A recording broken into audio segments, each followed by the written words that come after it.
The fully fictional yet recurring myth of black buying power continues its assault on logic by working to convince the poor that they are poor because of their own poor spending habits, poor financial literacy, and poor work ethic. And in so doing, the myth encourages blame be shifted from those who create poverty to those who must suffer it. Since 2008, I've been trying to convince people of the myth of black buying power. With there now being some renewed focus on black methods of resistance, specifically recent calls to boycott and move money to black banks, the myth has renewed energy. Today, some comrades of mine who work with Sputnik Radio and WPFW 89.3 FM, both in Washington, D.C., invited me to their respective programs to talk about the myth of black buying power.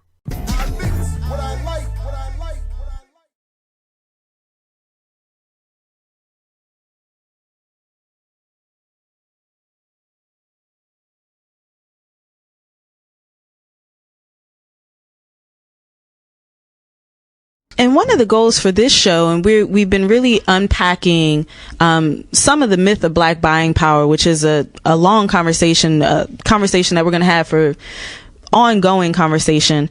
But with Voices with Vision, this is a show about revolutionary action. And so we do want to point to not just what economic power isn't, but what economic power is. And so one of the things that folks have been lifting up is the idea of banking black. And so we're going to speak with, B. Doyle Mitchell Jr., who is the president and CEO of Industrial Bank.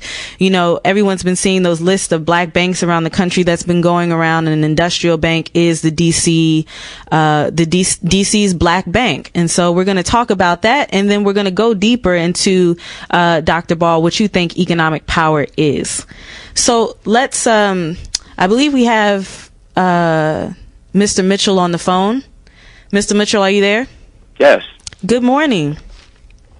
Good morning. How are you? Thank Great. you for having me on the show. Yeah, thank you for being on. There have been a number of efforts over the years that have called for African Americans to, for blacks to support black businesses and support black banks.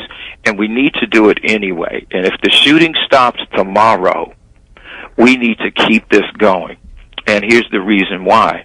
We have tremendous spending power, but it does us no good because we spend it outside of our community.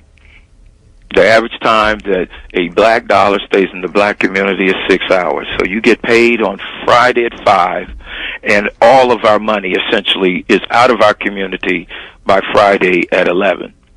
Once we hit the club, it's gone.